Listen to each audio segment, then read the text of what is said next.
It's almost time. We should wake Odette. How are you faring? Oh, not going to argue with that. I'll take a quick nap. If you start to feel sleepy, wake me up anytime. It's finally time for Odette and I to share the night watch. I should wake her up.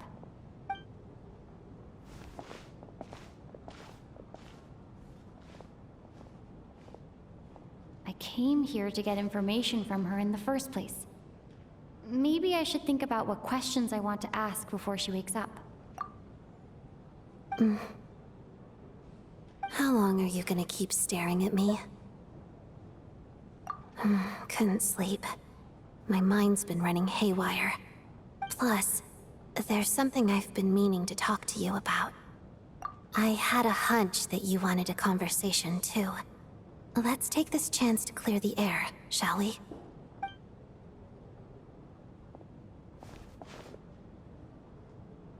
I just had a simple question for you, really. It's, Rosaline. In her final moments, did she have any last words or anything? I see. Well, that was all. I know. She was utterly ruthless in pursuing her goals. That kind of person should be hard to miss. And yet, even though I never approved of her methods, and she was an abrasive person, the fact remains that I am indebted to her. Oh, she told you. I guess that makes sense. I think she and Rosaline were on pretty good terms. Yes. Rosaline wasn't the kind to gossip about this sort of thing.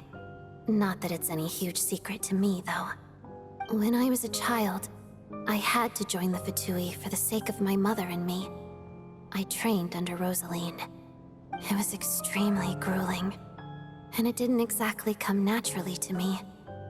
All I could do was try to ignore the biting cold and practice, practice, practice.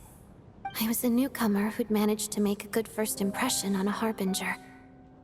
There was pressure to live up to her expectations, to be worthy of the fair lady's reputation. Every day was a struggle against the cold, pain, and fatigue. And most nights, I struggled to fall asleep. After enduring all that, I've become almost immune to the sensation of pain. I suppose that was the cost of survival. Surely, any child who had to experience that would grow to hate her lot in life, don't you think?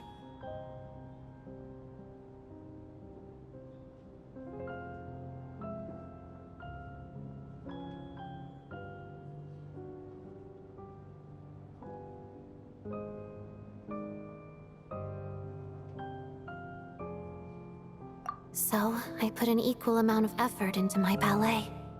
Because in my young mind, that was the only way to defy my fate. It was my way of telling her, the F2P's demands and your expectations of me are not what I wish for. One day, I will leave. I think she probably blamed my poor performance in training on my passion for ballet. She knew my heart wasn't in it. One time, when I was secretly practicing a dance at night, she suddenly showed up. I knew she was there to catch me red-handed. I told her, "You don't deserve to watch the dance I learned from my mother." She looked stunned. I guess she was surprised that I lashed out first, before she had the chance.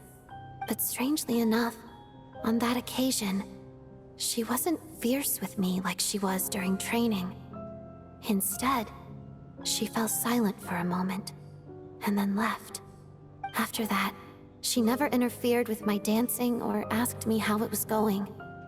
She never came to watch me dance again either. Not even once. She was. But even now, whenever I take out this core Ignis, I can't help but think of that night. Of the look on her face. Sort of. Although gift might be too kind a term. This is her flame sealed within ice. A symbol of her favor, yes, but also her way of keeping an eye on people. She knew the location of every piece of Core Ignis. If any recipient started acting suspiciously, she'd be on to them immediately. Trust her to make even a mark of approval feel suffocating. So, when news of Rosaline's death reached Snezhnaya, many people immediately crushed their Core Ignis. It gave them a profound sense of relief, like they'd broken free from her shackles. But I kept mine. With my sensitivity to pain being as dull as it is, the warmth from this Core Ignis is one of the few things I can still feel clearly. I still wonder, did she really come to stop me that night? I wasn't sure, but I was scared. So I said some really awful things. I guess she didn't leave anything behind. Not that I expected her to. It's fine. It's just a bit of a shame that we couldn't settle our differences before the end. She did. Are you sure she was talking about this event? No, she didn't. I didn't even find out that she'd gone to Mondstadt until a while after she'd left. Wait, in that case... Okay, I will. Thanks for letting me know. There's something I'm trying to figure out. I'm beginning to suspect that Paimon's mystery illness is being caused by the energy research behind Project Stuja. Paimon's very important to me, so I have to get to the bottom of this. I figured that since you're Lelek, you might know something about all this. The ultimate goal of this energy experiment is to create a weapon for the final battle. The weapon's construction was completed in Nodcry. Now, all that remains is to arm it with a sufficiently powerful energy. Yes, the weapon's development and all the related experiments are overseen by Lord Piero, the Jester, and the lab is located deep within the Armory Palace. I'm not sure why this experiment would be making Paimon feel unwell, though. The best way to get to the bottom of it would be to go there in person. Once we get out of here, I'll help you apply for an entry permit. And I'm hardly the organization's proudest member, as you know. You answered my question about Rosaline. I want to do you a favor in return.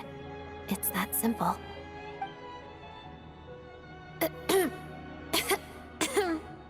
Huh? What's wrong? Are you not feeling well? You two seem to be hitting it off. I thought you were sleeping. Of course I was.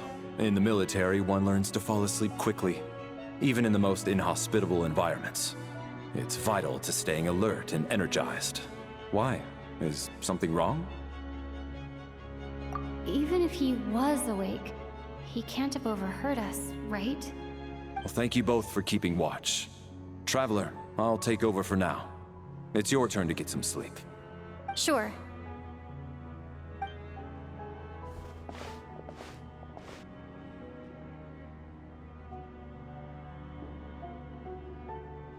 This is our second night here, but at least I found out a little more about Paimon's condition. I hope she's been sleeping well the past couple of days. Why do I feel like I'm being watched? Seriously? Is this payback for when I stared at her earlier? But I thought she was asleep. Never mind. I'd better try and get some sleep myself.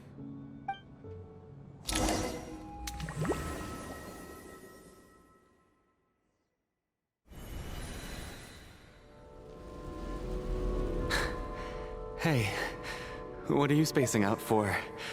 Are you reaching your limit too? How long have we been walking for? Do you remember? Time's lost all meaning. Ever since we noticed that That thing above our heads. What was it called again? A star key? Or key star? Anyway, the person who named it was swallowed by the black mist. Whatever it's called, ever since we noticed it, we've been walking up and up, hoping that as long as we reach it, we can... But it seems like no matter how far we walk, we never get any closer. Well, we've come this far. You never know. Maybe we're almost there? Come on, enough moping. Let's go. The black mist is catching up.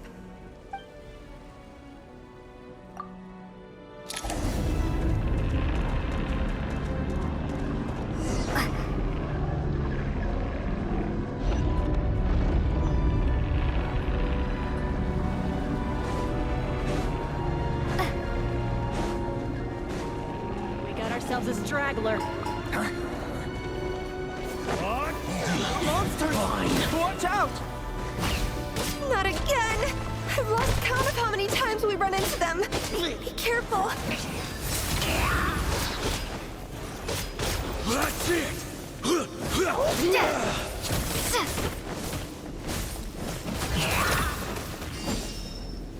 Fighting frog!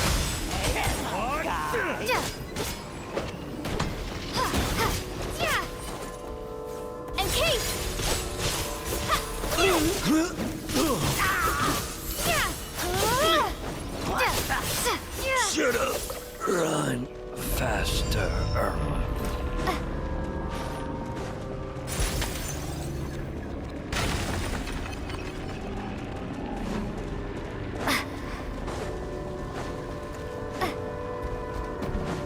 Here they come again! Get ready! You wanna fight? Let's go!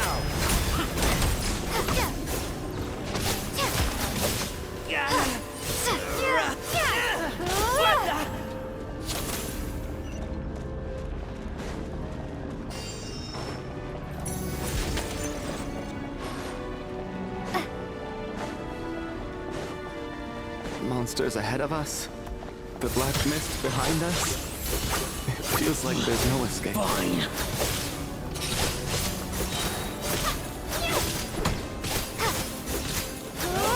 Shut up!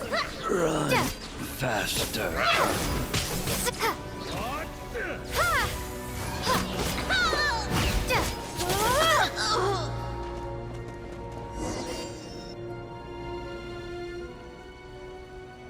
Are you hurt, Coolish? No, I'm fine. It's just... Suddenly I don't want to walk any further. I get you.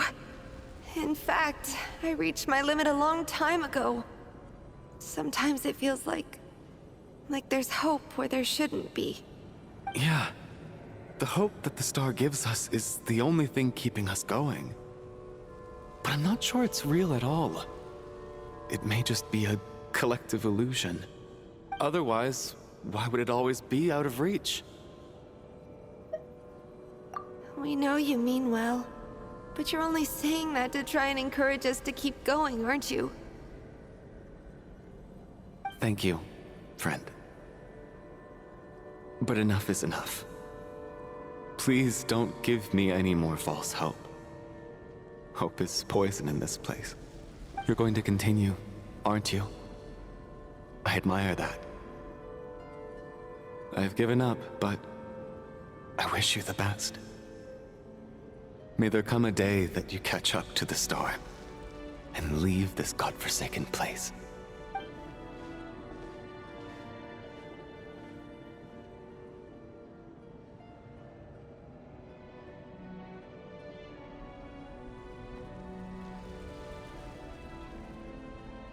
It's not an illusion. We really are getting closer to the star. Congratulations. You're the first person to make it here.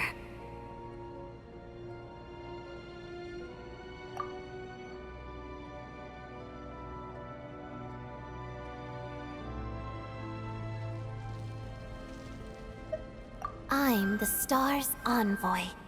The black mist has stopped rising. Its hunger is satisfied for now. having devoured your two companions. This is a good opportunity. I'll let you get some rest before we continue. What do you mean, leave? The star represents the starting point.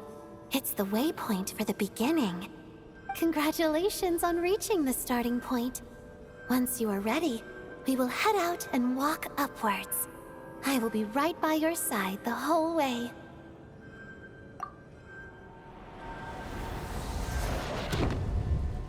Huh? What's wrong? Hey, don't give up before the journey's even begun.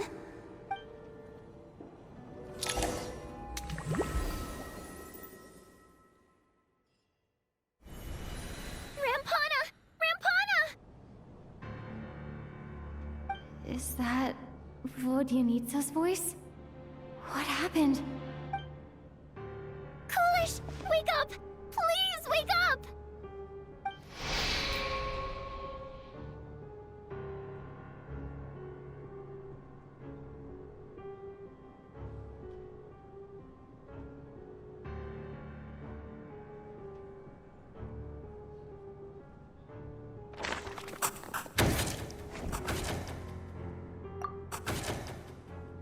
The situation is identical to that of the two casualties yesterday.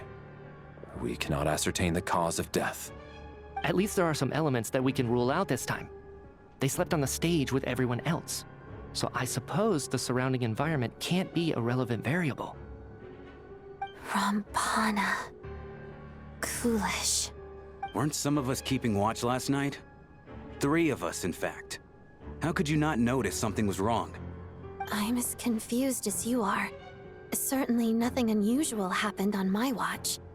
Likewise, and from what I've observed so far, both Miss Odette and the Traveler can be trusted. To be honest, I didn't get a wink of sleep last night. I couldn't help but think I was the target, so I just laid there with my eyes closed. I heard the Traveler and Lelik chatting, but otherwise I don't recall hearing any commotion during the night. Me too. I didn't want to wake everyone up, so I was concentrating hard, trying not to cough. I hardly slept at all. If anything had happened, I'm sure I would have noticed. Then, what could possibly be causing this? Once was bad enough. I can't believe it happened again. I worked closely with Rampana and Coolish for so long. I never imagined that one day they'd... And on the stage of all places... Vodyanitsa. 4 victims in just 2 days, and we still don't have a single lead. I need to get to the bottom of this as soon as possible. And above all, keep Tonya safe. I'd never be able to look Child in the eye again otherwise. Still snowing? Yes, I just checked. Still no sign of anyone outside either. So we only have ourselves to rely on. If you ask me, this killer can clearly strike whenever they please.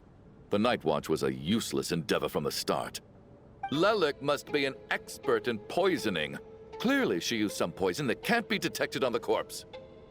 Here we go again. Listen, I was already thinking to myself last night, was Lelik's reason for revealing her identity the real story? Well, now I have my answer. It most certainly was not. She's been playing us for fools. You get off on this, don't you? Revealing your identity, only to carry on with your killing spree? That's a hideous thought. One that only a hideous mind like yours could dream up. How dare you! That's enough! Yesterday, you named Lelik as a suspect because the victims were both wealthy merchants. Lelik might have had a motive then, but today's victims were just ordinary people. Not to mention that they were colleagues of Odette and mine. What reason would she have to murder them? Let me guess, just to scare you? Who knows? Maybe you don't know her as well as you think. I implore you all to ask yourselves, how many people are there really in this world that have what it takes to kill another person? Not many, I'd wager. Lelik is well known to be a ruthless operator, and now she has revealed her identity. How could it be any more obvious? Everything you've said so far is still just conjecture, which doesn't constitute a concrete lead. You need to back up your claims with some evidence. How can you defend her, officer? What did she say to you while you were on night watch? Maybe I shouldn't be so surprised. You military types are always colluding with criminals to target the rich. All so you can get your grubby paws on our hard-earned fortunes, then tell us to fall in line. The Fatui, the Druzhna, and the Rokot. Thugs, the lot of you! Don't you dare! Sir, but you were the one who told us not to stop other people from expressing their opinions yesterday. 4 people have already died. Only yesterday I was chatting with Mr. Coolish. Then we woke up in the morning and he's... Turning against one another is the last thing we should be doing right now. Little girl. Even if Mr. Chuganov is a puffed-up, pig-headed windbag who doesn't have a clue what he's talking about, he's still one of the victims here, isn't he?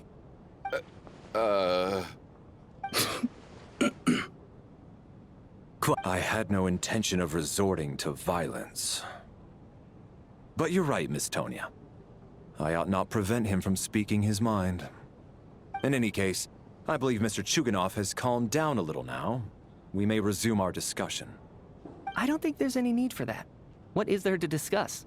Nothing about this situation is normal. Did you have an idea, Mitya?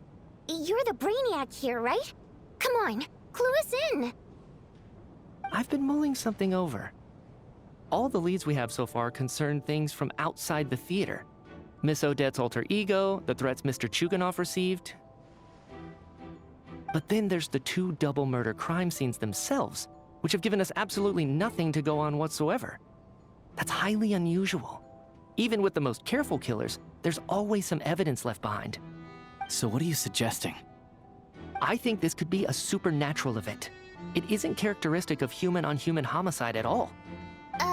Correct me if I'm wrong, but aren't you supposed to be a scientist? That doesn't sound like a conclusion someone like you is supposed to make. I got into scientific research because of my insatiable curiosity. But if the present situation defies all known scientific explanations, I don't mind shifting my curiosity toward the paranormal instead. Now that you mention it, I remember when I first came to the theater. I heard rumors about this place being haunted. Haunted?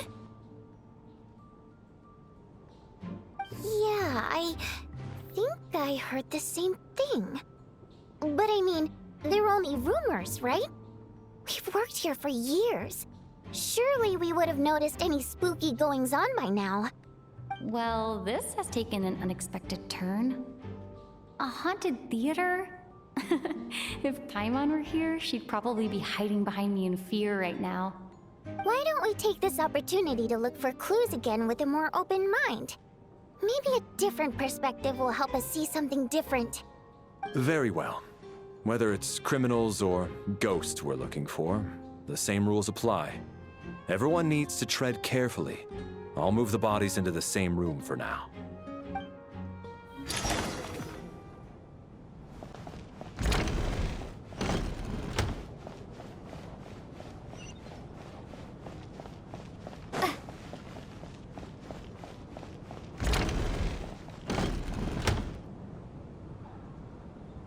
Ah, Traveler. Since you're here, come take a look at this. Alosha found it. We're both curious to hear your perspective. It appears to be an investigation report.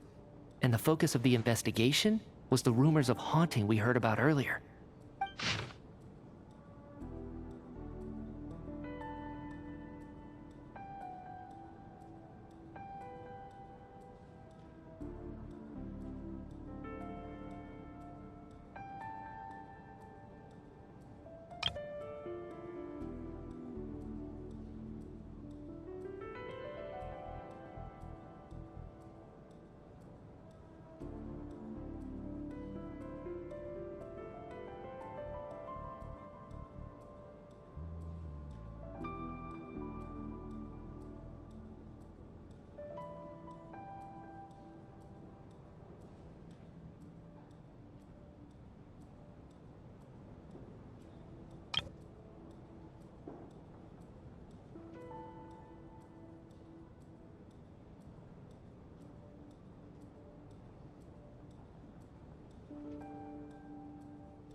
Investigation report, huh?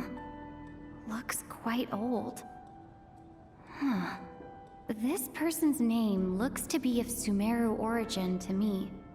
Was the investigator from Sumeru? The theater manager must have hired an investigator once specifically to look into this issue. But it doesn't look like anyone ever looked at the report. Presumably, the manager wanted to know if the supposed haunting was dangerous, while also being fearful of word getting out in case it affected the theater's business. Anyway, the bottom line is, the haunting is actually real after all. It's caused by an obstruction in the ley lines. Is there any chance this is the key to finally making some progress with the murder cases? Ley line problems are pretty unexceptional to me by this point. And while it certainly offers an explanation for the ghosts, it's hard to imagine what connection it could have to these two murder cases. Some of the language that appears at the very end of the report caught my eye. Angel civilization, ley line renovation? My area of research doesn't touch on any of that, so it's completely outside of my wheelhouse. Huh? A piece of paper just fell out from the report. It landed right by your feet.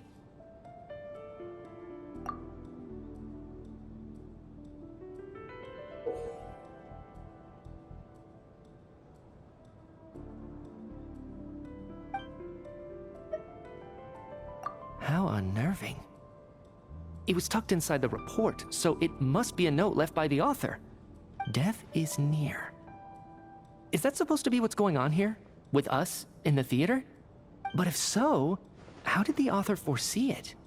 Could he predict the future somehow? Maybe things are more complicated than we thought. No, wait a second.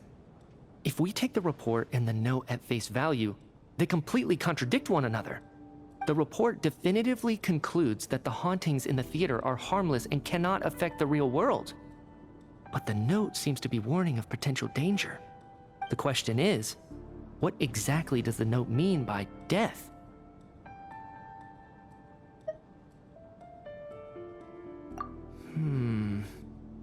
The various ways we could interpret this keyword lead in completely different directions. Let's pause our analysis here for now. I think we need more information.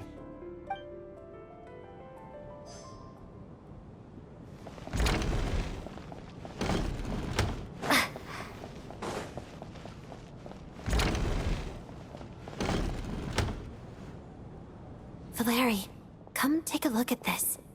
You too, Traveler. Some sort of notebook. What is it for? It's the on-duty logbook for the theater. Kulish was the main person to use it. He mostly used it to record any unusual incidents during a show, audience numbers, exit times, and so on. Yes, he'd always have this logbook with him when he checked tickets at the entrance. This should confirm a lot of key details about the recent show. So, find anything unusual? Yes. The number of people. I've checked and double-checked, but the numbers just don't match what's recorded in the logbook. Apparently, we have an extra person among us. Are we certain that logbook is accurate? Could someone have sneaked in without buying a ticket or something? Unlikely. Kulish took his duties very seriously. I've rarely seen any errors in his work. Not to mention that this was a dress rehearsal, meaning smaller audience numbers and tighter ticket restrictions than usual. Everything would have been well within his control. We no longer have our tickets with us, do we? They got collected on entry. I assume there's no way we can check them again. Unfortunately not. The theater recycles tickets. Once people are in the door, they don't tend to leave until the show ends, so we collect the tickets at the point of entry. Still, I'm inclined to believe that this discrepancy in the head count is significant somehow. Did an extra person just materialize out of thin air?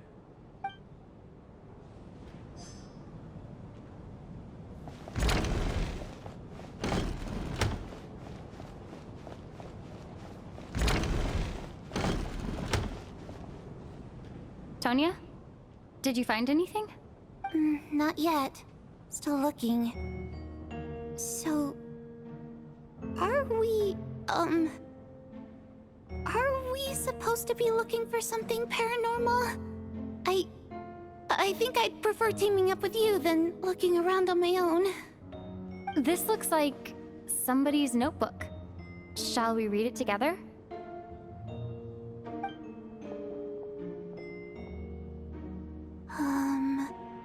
Well, it doesn't look scary or anything, so I guess it should be fine. Alright, let's read it together.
Huh.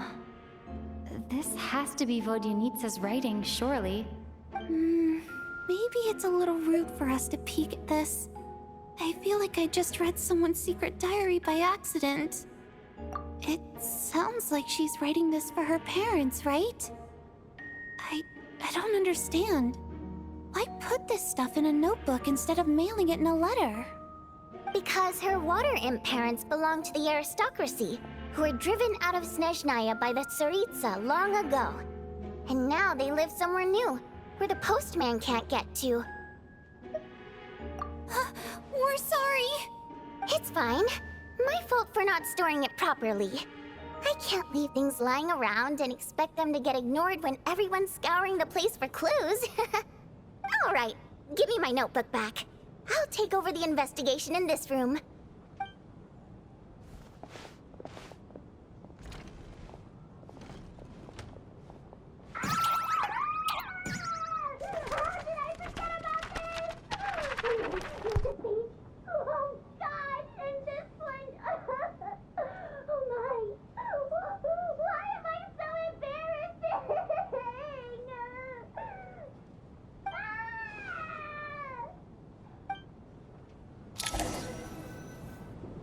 If we take all this together, it's not impossible, is it? If anything, it's the natural conclusion. Oh, I beg to differ. This sounds to me like a product of a researcher's vivid imagination. And perhaps it's because I'm still viewing this through the lens of a typical murder investigation. But still, I'm struggling to be persuaded by your theory. Does it really sound that far-fetched? Alright, well, let's treat that as speculation for now. I do agree with what you've said, so let's go with your idea for now. Good. Okay, now that we finally have some meaningful leads, I think it's time to reconvene. Let's get the others.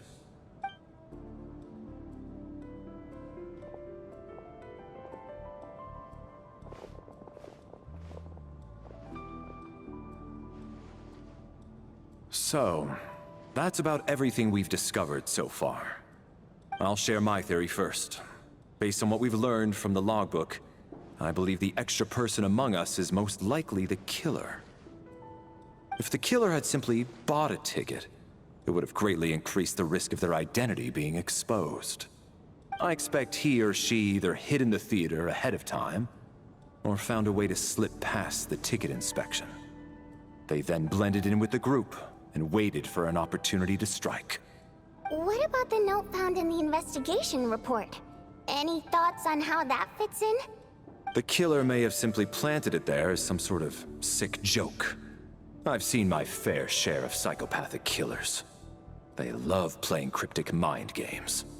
So, it has nothing to do with the haunting of the theater after all. This theory makes sense to me. If we have an audience member unaccounted for, chances are they didn't come here to watch the show. Could it really be that simple?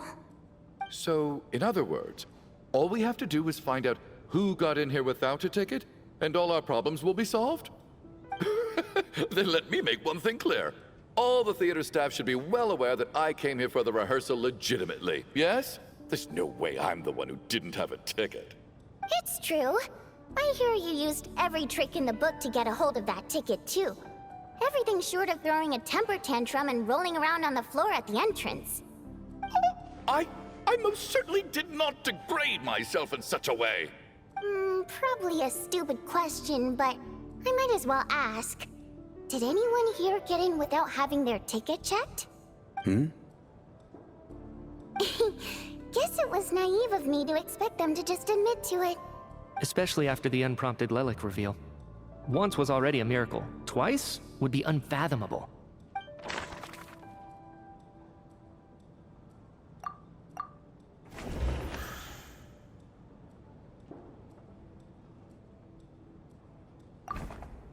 I don't believe any of us here knew Shram before all this.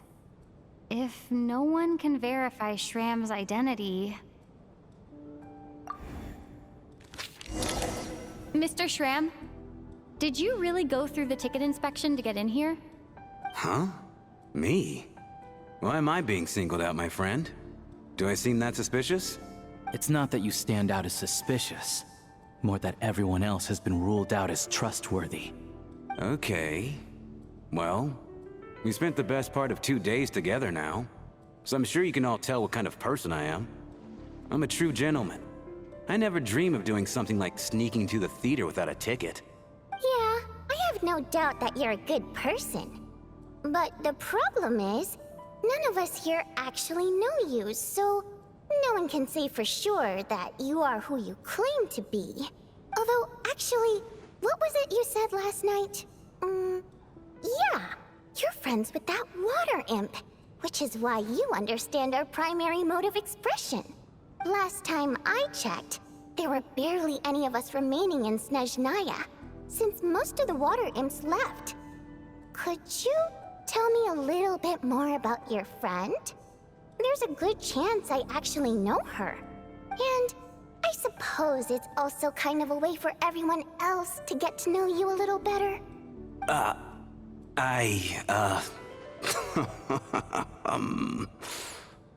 Good grief. Are you blushing? Pull yourself together, man. Stop giggling like a teenage boy. It's revolting. Hey, revolting is a little strong. All right, fine. I'll admit it. That water imp friend of mine, the truth is, we're dating. I was just the bodyguard hired by our family. But the stars must have aligned, because sparks began to fly between me and their daughter. Never in my wildest dreams did I think I'd get so lucky. We don't need details. Just get to the point. Okay. I'm just a little hesitant to reveal her name, that's all. You know how it is. These are delicate times. Even with me to protect her. If word gets out that she's dating a human, both the Fae and human factions will give her a hard time. Really? Wait, no. That can't be. Huh? Shram, what the devil are you talking about? Why is everyone looking at me like that? Surely you can understand where I'm coming from. Delicate times? Factions? Yes? You know, the Civil War? Last time I checked, the Fae and the humans were still at each other's throats. If I'm not mistaken, the last significant civil war in Snezhnayan history was over 400 years ago, when Her Majesty the Tsaritsa had just taken the throne and was consolidating her reign. What do you mean, 400 years ago? What's going on here? Is Shram from the past? All right, Mr. Mitya, you win this round. As far-fetched as it is, it appears that your theory may be correct. I'm just as amazed as you are. I didn't even believe it myself, to be honest. Is someone going to explain what's going on here? From the look on your face, you figured it out too, haven't you, Traveler?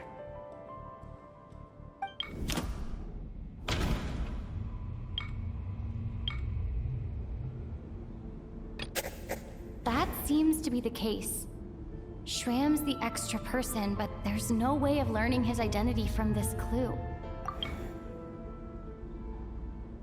The theater's ley lines have been modified to block souls within its grounds from returning to them. Some souls can even wander this place forever. Mr. Shram's statement proves he's from hundreds of years ago, and according to the investigation report on the theater hauntings, Mr. Shram is very likely a lost soul wandering the theater.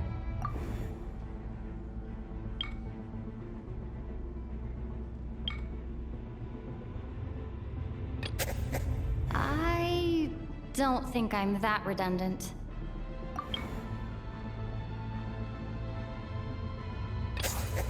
For some unknown reason, the soul that has been wandering the theater due to the ley line issues has joined our group and blended in. Yeah, that must be the immediate reason why the ticket count doesn't match the number of people present.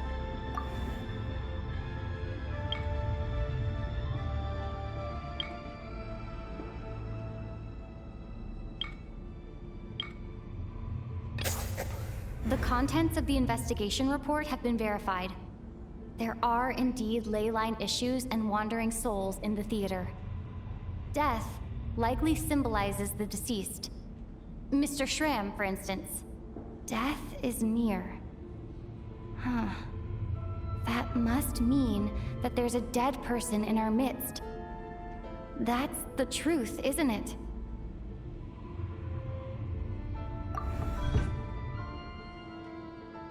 Yeah, the logic is clear now.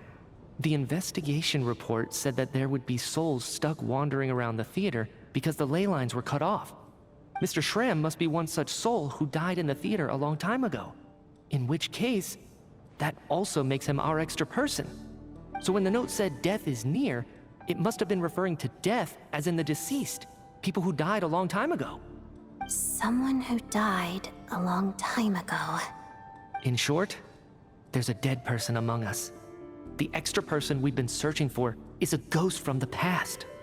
You mean I'm a ghost? No. Don't make jokes like that, my man. There must be some mistake. But even if I was dead, I know for a fact I didn't kill anyone these past 2 nights. Yeah, even if all that's true, the report also said the souls inside the theater can't affect reality, right? They're harmless. Then what if the problem isn't the souls at all, but the ley lines themselves? The ley lines have a powerful ability to attract and devour souls. Let's say that the ley lines are like a black hole, constantly seeking to engulf souls. But the souls that don't want to return are trying to avoid being sucked in. Huh.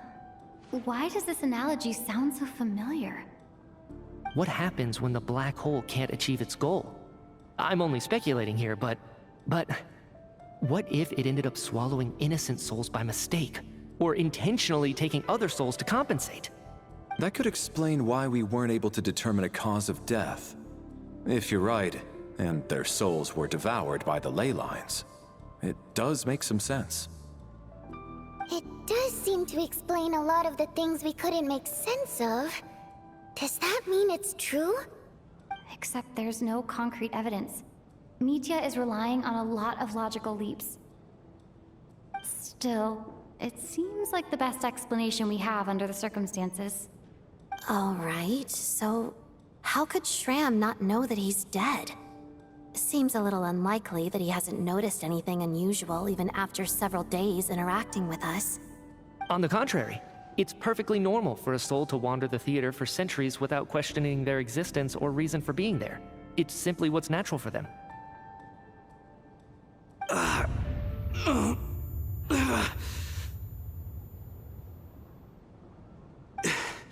You know what, Mr. Brainiac? I think you might actually be right after all. I'm trying to remember and... even though my head feels like it's going to explode, I think... it's all coming back to me.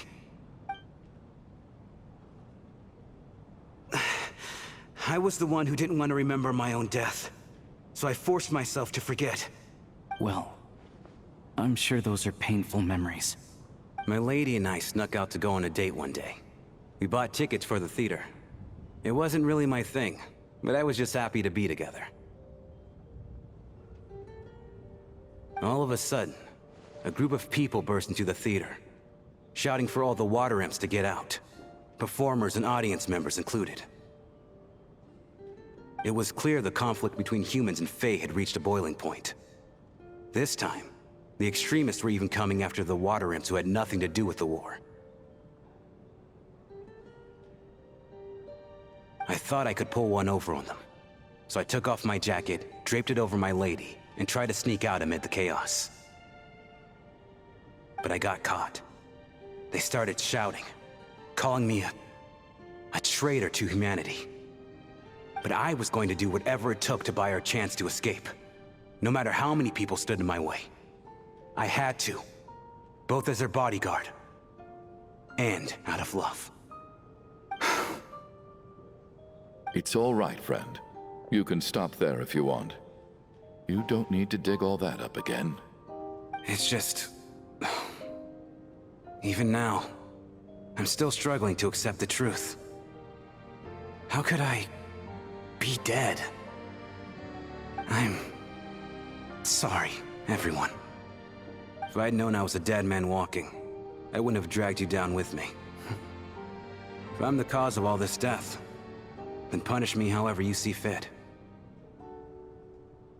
But, Mr. Shroom... No. I refuse to be a burden. I know what I have to do. You said I've been wandering the theater for centuries, right?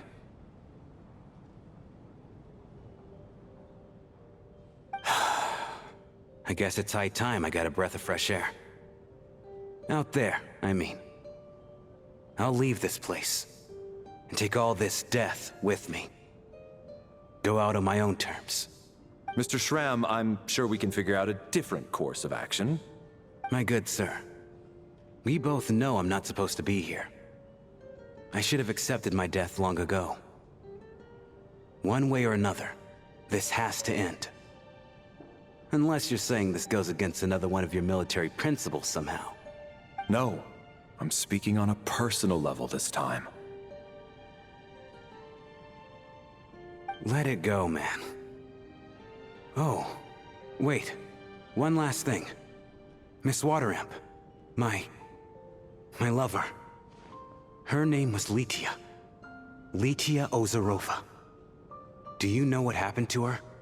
Ozarova. Oh, Auntie Ozarova. That's what we all called her. I remember her as a very kind elder. She had a bunch of kids, too. I'm so glad she survived. And she had lots of kids? Good. That's... good. I could hardly expect her to stay single just because of what happened to me, right? As long as she went on to be happy, that's all that matters. Besides, I'm dead. My soul's been wandering around here for so long because I was worried about her. But now, I can go without regret. There's no need to see me off, my friends. I've enjoyed our time together over these past few days. Perhaps we'll meet again in the next life.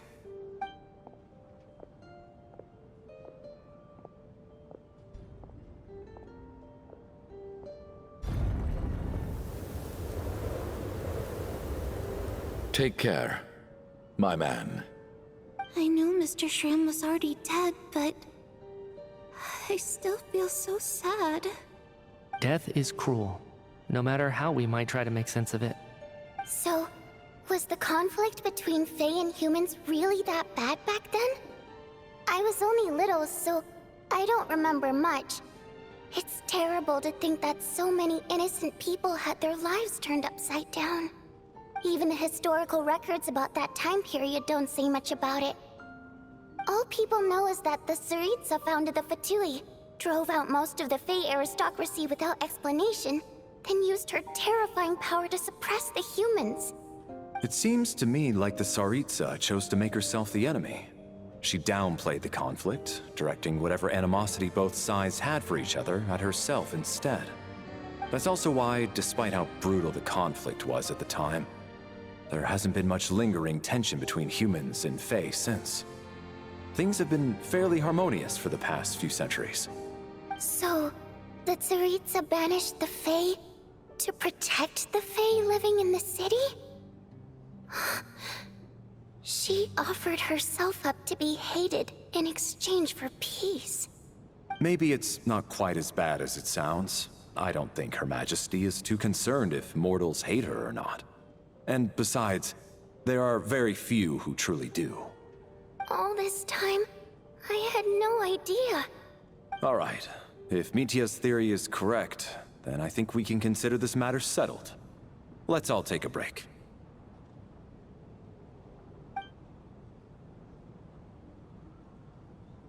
Ugh, if only this blasted storm wasn't still raging on.